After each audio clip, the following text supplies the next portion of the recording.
안녕하십니까. 저는 동아대학교 전기공학과 메카트로닉스 시스템 연구실 대학원생 김기현입니다.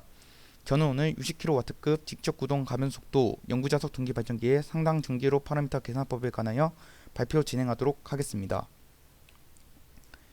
목차로는 다음과 같은 순서로 발표를 진행하도록 하겠습니다.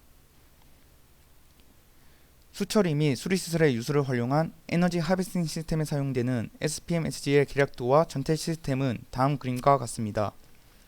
제한된 SPM-SG의 운전은 주어진 시간마다 유량에 따른 속도 변화가 발생하기 때문에 가변속 운전을 하게 되는데, 가변속 운전에서는 일정한 전력값을 가질 수 있도록 SPM-SG를 설계하는 것이 필수적입니다. 따라서 가변속 운전을 고려하여 SPM-SG의 정기적인 파라미터를 찾는 연구는 매우 중요합니다. 본 연구의 목적은 가변속도의 효과를 포함하는 하나의 파라미터를 이용하여 SPM-SG의 정기적인 파라미터를 계산해 상당 등가회로를 찾는 것입니다. 이것은 발전기의 전체 시스템 레벨 블록도를 보여주는 그림입니다. 이 블록도는 발전기가 그리드와 연결될 때 중간에 백투백 컨버터를 가장 많이 사용한다는 것을 보여줍니다. 여기서 백투백 컨버터들은 둘 다 컨트롤 컨버터이며 PWM 제어가 가능한 컨버터들입니다. 이번 연구에서는 두 개의 백투백 컨버터 중에서 머신 쪽 컨버터만 고려해 발전기를 디자인할 것입니다. 발전기 쪽에서는 MTPA 제어가 가능한 컨버터를 사용하는데, MTPA 제어를 하기 위해서는 발전기의 로터 속도 정보가 필요하며 그것에 따라 우리가 아는 PWM 게이팅 신호를 만들어 컨버터를 동작시킵니다. 그러므로 발전기를 디자인할 때 가변속도와 PWM 및 제어 방식에 대한 정보를 고려해야 할 필요가 있습니다. 따라서 이 연구를 통해 얻고자 하는 목적은 정기적인 파라미터를 계산하기 위해서 하나의 결합되어 있는 시스템 레벨 모델링을 만드는 것입니다. 시스템 레벨 모델링의 목적은 발전 시스템에서의 기계적인 파트와 발전기의 전자계적 모델링, 컨버터의 제어부 등 각각의 서브 파트에 대하여 따로 연구가 진행되었었는데, 발전기를 모델링할 때 서브 파트를 다같이 합쳐서 하나의 플랫폼으로 만들 수 있다면 서로 간의 연결 시 어떤 문제점이 발생한다면 그것을 파악할 수 있는 플랫폼이 될 수 있습니다. 앞서 설명한 정기적인 파라미터를 찾기 위한 시스템 레벨 모델링의 워크플로우는 V 모델로 표현할 수 있습니다.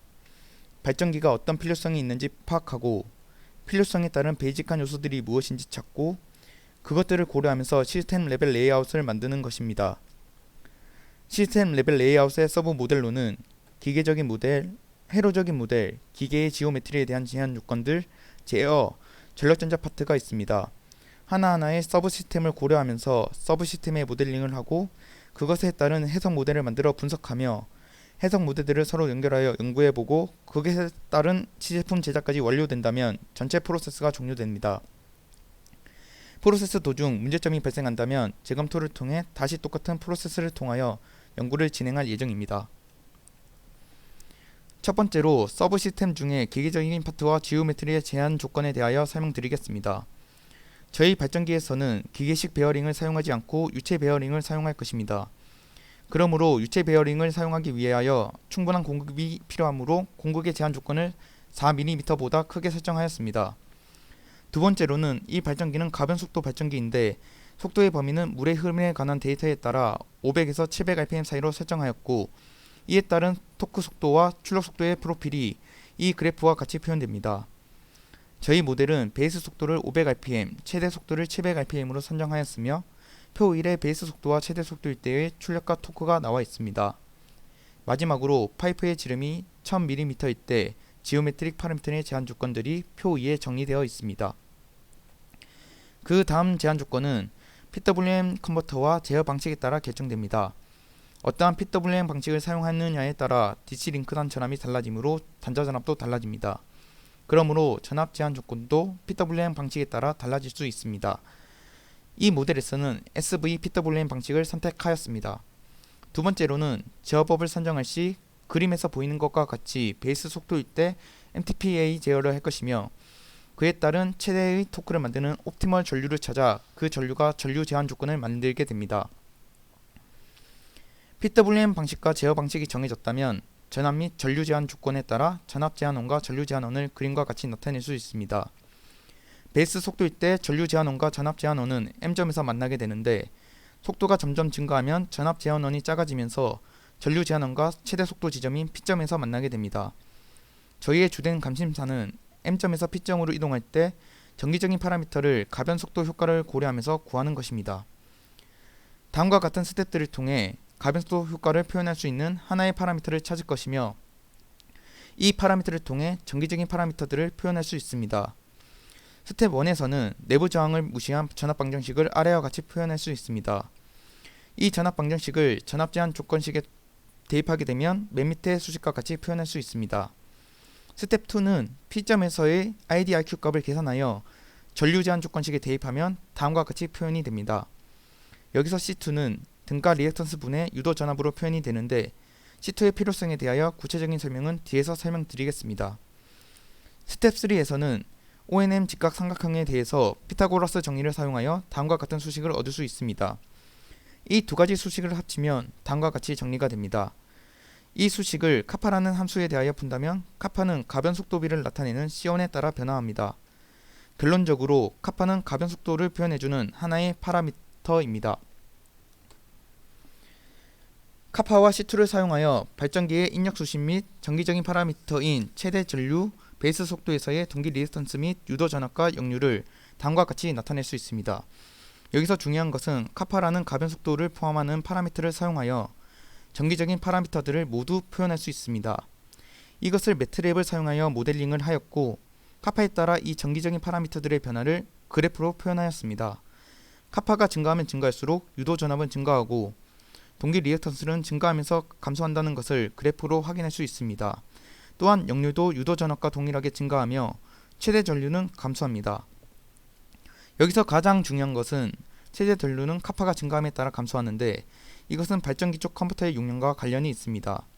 왜냐하면 카파 값을 작게 가져간다면 전류가 너무 높아서 컴퓨터의 용량 및 온도 특성이 커집니다. 그러므로 카파 값을 선택할 때 전류 용량을 어떻게 할 것인지, 또 냉각 시스템을 사용할 것인지가 가장 중요할 것입니다. 카파를 통해서 가변 속도 정보를 포함한 정기적인 파라미터를 구할 수 있을 뿐만 아니라 발전기 제어 특성에 대한 정보도 얻을 수 있습니다. C2라는 파라미터는 전압 제한원의 중심점이며 카파 값에 따라 다음과 같이 변화합니다. 카파 값이 1.27보다 크면 전압 제한원의 중심점이 케이스 1과 같이 전류 제한원 바깥쪽에 있으며, 카파 값이 1.27이면 케이스 2와 같이 나타낼 수 있습니다. 마지막으로 카파 값이 1.27보다 작다면 전압 제한원의 중심점이 케이스 3와 같이 전류 제한원 내부에 있습니다. 이 카파 값을 통하여 오른쪽 그래프와 같은 제어법을 사용할 수 있습니다. 케이스 1일 때는 MTPA 제어와 플러스 위키닝 제어를, 케이스 2일 때는 MTPA 제어와 이상적인 플러스 위키닝 제어를 사용할 수 있으며, 케이스 3일 때는 MTPA 제어와 플러스 위키닝 제어 및 이제 특성 영역인 MTPV 제어까지 사용할 수 있습니다. 저희 발전기에서는 전류 및 자역 냉각을 고려하여 카파 값을 2로 가져갔는데, 카파가 2일 때는 케이스 1에 속합니다. 결론적으로 카파라는 파라미터를 통하여 정기적인 파라미터와 제어 특성의 상관관계를 알 수 있습니다. 이제 매트랩을 통해 카파 값에 따른 정기적인 파라미터들을 모두 구해보았고, 구했던 정기적인 파라미터들이 맞는지 증명하기 위하여 매트랩과 유한요소법을 연동하여 제안한 모델링과 유한요소법의 모델링의 결과를 비교해 보았습니다.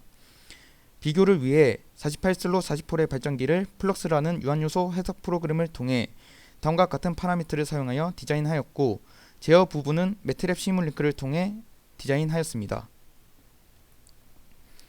유한요소법 모델링의 결과인 자속 분포 및 유도 전압은 다음과 같이 볼 수 있고, NTPA 제어와 약자속 제어일 때의 DQ축 전류 변화 및 토크 값을 확인할 수 있습니다. 마지막으로 카파 값에 따라 제한한 방식과 유한요소법을 사용하여 얻은 데이터를 비교하면 정기적인 파라미터 및 출력 특성이 10% 이하의 오차를 가진다는 것을 확인할 수 있습니다. 결론적으로 본 연구에서는 SPM-SG의 상당 해로에 대한 파라미터 계산법을 제안할 수 있습니다. 정기적인 파라미터들은 가변 속도 효과를 고려한 카파를 이용하여 계산할 수 있으며, 이를 통해 기하학적인 모델링을 시작하기 전에 전기 및 제어 파라미터를 결정하는 툴이 될 수 있습니다.